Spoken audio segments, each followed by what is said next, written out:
So, sinasabi ko kay Mami, gusto kailangan makarating siya. Mami, necesita ir en Pilipinas para Sí. bakasyon. Solo un mes. Ay, la playa. Ay, sinasabi, pinipilit ko, sabi ko, kailangan gumaling ka. Kasi, pupunta ka. Tapos sabi ko, isama si Deborah. Deborah, puede ir ahí también, ¿no? Para... ¿Qué curso? ¿Qué curso, Deborah? Ya no, o sea, ya no voy en eso. Ahora estoy en la UG, universidad. Universidad. ¿Pero qué hacer? Contabilidad, Enfermería.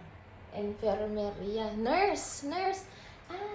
Enfermería muy bien en Pilipinas. Pero ang ganda ni Deborah, no? Yo decir tú, muy guapa. Porque tú, mamá, siempre decir Deborah. Diba? Ngayon ko lang kasi nakita si Deborah eh. So, si Joanna está ahí. Sí. Porque tú, junio, Sí, yo voy, ¿no? sí. Conmigo. Sí. Oh.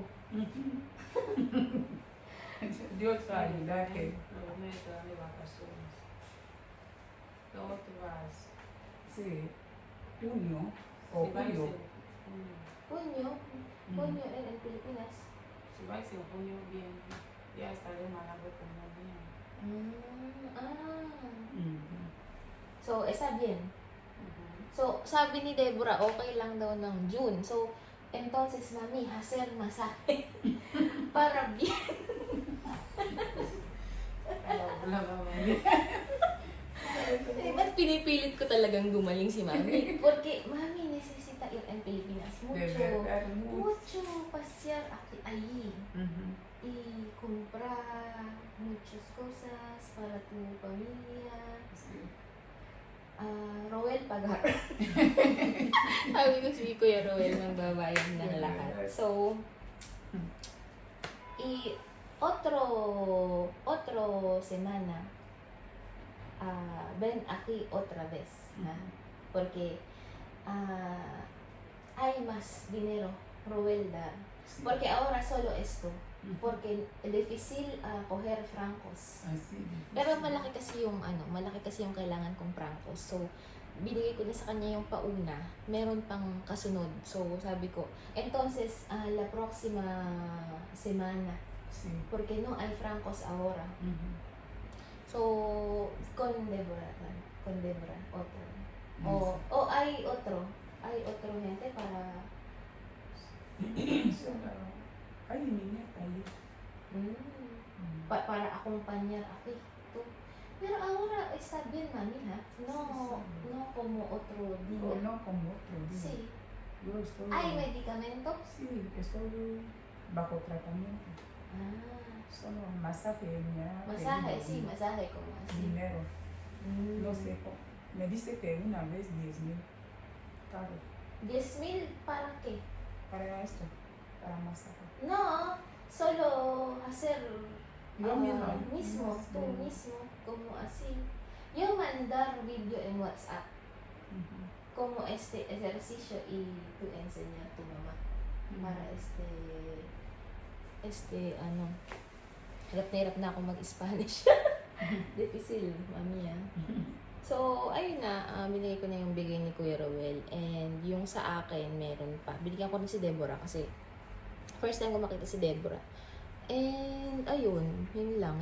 Que doy gracias a Dios, doy gracias a todos los filipinos por ayuda que me da siempre.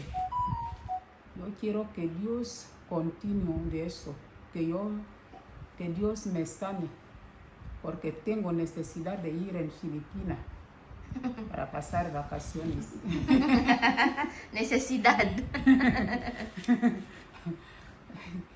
Así, Dios bendiga a todos los filipinos. Deborah, hay mensaje también? Qué guapa, Deborah. Muy guapa. Gracias. Ang ganda ni Deborah.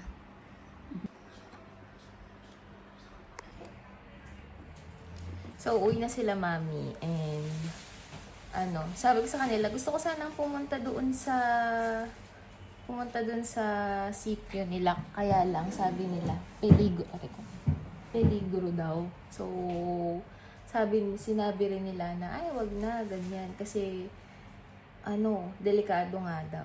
'Di ba? So, ayun na. Mami, bye-bye.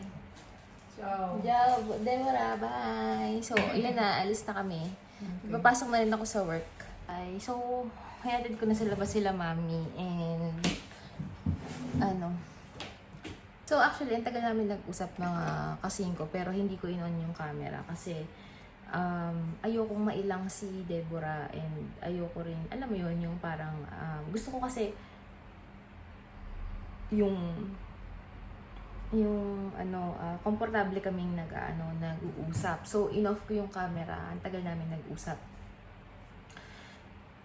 Ano ba yung sinabi ko? Sabi niya, pero actually, okay si mami. Ang malakas siya, ganyan, hindi, okay siya. Nung nakakalakad siya, tapos nagpapatawa pa nga. Sabi ba naman, sabi ko kasi, mami, hindi ka pwedeng, sabi niya kasi, ewan ko, baka mamamatay na ako. Sabi ba naman ganun? Sabi ko, ay, hindi pwede, kakong ganyan, hindi pwede. Tapos natawa si Deborah na ganyan. Sabi niya, hindi pwede. Sabi ko, pupunta ka pa ng Pilipinas. Sabi ko, alam mo ba, sabi ko, gusto kitang pumunta ng Pilipinas para ma-enjoy mo yun. Sabi ko, magpabili ng mga gusto mo kay Ruel. Sabi ko, ganyan. Huwag kang papayag na hindi ka makakapunta ng Pilipinas. Sabi ko, ganyan. Tsaka huwag mo sinasabi na mamamatay ka na. Sabi ko, hindi ko yan i-accept. Sabi niya ganyan. Tapos sabi niya, siguro, sabi niya, hindi pa ito yung time ko. Kasi nandyan naman si God. Sabi niya, binabantayan ako. Sabi ko, oo, sabi ko ganyan. Kaya, huwag ka kung nagsasalita ng patay-patay. Sabi kong ganyan. Tapos, di ba binigyan ko siya nung nido? Sabi ba naman, sabi niya, oo, pupunta ako ng Pilipinas, magdadala ako ng ganitong klaseng lalagyan, yung nido nga na binigay ko. Tapos, doon ako susuka kapag kailangan kong sumuka sa eroplano. Ang kulit eh, nagpapatawa pa siyang ganyan. So, happy ako kasi yung inaasahan ko na makita yung mami na, yung hindi, akala ko kasi yung super, hindi na siya nakakalakad, yung ganito, ganyan. Okay siya, walang problema. Ang nakikita ko lang problema nga yung dito. And sabi niya, simula daw dito hanggang pataas, yun daw yung nahihirapan siya. Pero the rest, like yung kamay niya, paa niya, walang problema. The rest pa ganun, walang problema. So, kaya lang sabi niya, kailangan niya ng tulong sa medicines. Tapos, yung therapy, may therapy siya. Parang kailangan niya daw gumawa ng therapy. Kaya lang mahal daw, kaya hindi daw niya gagawin. Ang therapy daw is 10,000 per session. So, 10,000 sefa per session. So, sabi niya, ayaw daw niya gawin. Tapos sabi ko, pwede mo naman gawin yan, kako. Yun nga yung tinuro ko sa kanya yung ganun-ganun. Kaya lang sabi ko, kasi mamaya yung 10,000 per session na pala na yun, ganun-ganun lang din yung gawin, di ba? Pwede naman. Tapos sabi ko kay Deborah, siya ang gumawa. Si Deborah, kaya ako pinatay yung camera kasi parang nahihiya siya sa camera. Kasi nung pinatay ko yung camera, nagbibiro siya, madaldal siya. So, minsan, syempre, hindi man lahat ng tao sa camera, di ba? So, pinatay ko. And, nung pinatay ko, ayun, nagsasalita siya, nagkukwento siya, ganyan. Ang ganda pala ni Deborah, no? Grabe, ang ganda niya. I swear, ang ganda ni Deborah. Meron ding, ka-level nung dalawa, di ba? Yung dalawa dun sa, ka-level din nila yung ganda ni Deborah. First time ko kasi nakita si Deborah, Ang ganda pala. Tas malaman si Deborah, hindi siya payat. Sexy. Tapos ang ganda ng muka. Parang maputi-puti nga si Deborah. May lahi kaya si Deborah? Half kaya si Deborah? Maputi nakita niyo, di ba? Ayun guys. And sabi ni mami, kailangan ko ng tulong sa medicines, sabi niya ganon, pero yung therapy ayoko nang gawin kasi masyadong mahal. Medicines lang talaga. Tapos sabi ko, magbibigay pa ulit ako next week. Kailangan ko lang humanap ng sefa. And antayin ko yung salary ko sa 20 pataas kako. And bibigyan din kita. Separate sa bigay ni Kuya Ruel. Sabi kong ganyan sa kanya. Tapos, sabi ko sa kanya, tumawag siya pag may kailangan siya, ganyan. Lalo na, sabi niya, nakakausap ko naman si Ruel. Sabi niya, alam niya lahat. Sabi niya, ganun. Tapos sabi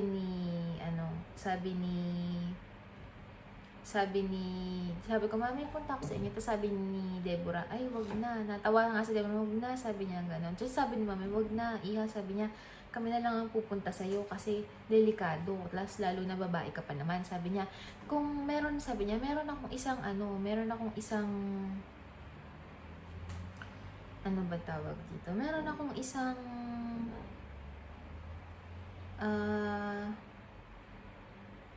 land, sa kilometro 4 daw.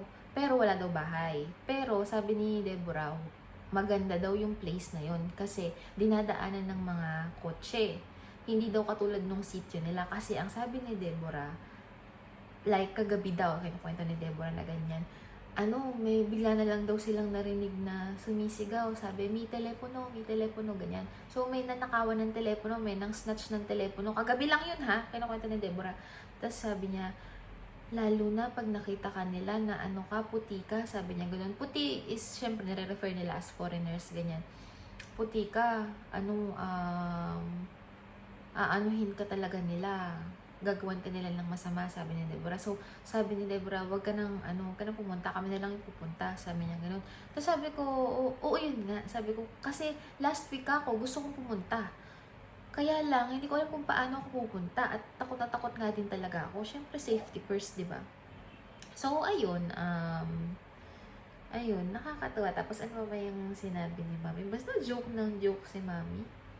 Tapos, siya pa nga nagpapatawa. Hindi ako nagpapatawa ha. Siya pa yung nagpapatawa. Basta sinasabi ko sa kanya, kailangan niyang makapunta sa June dahil June ako aalis dito. Mga June yung vacation ko. Sabi ko, sabay kami. Hindi pwede ka kung hindi. Ngayon, hindi pwede. Di ba?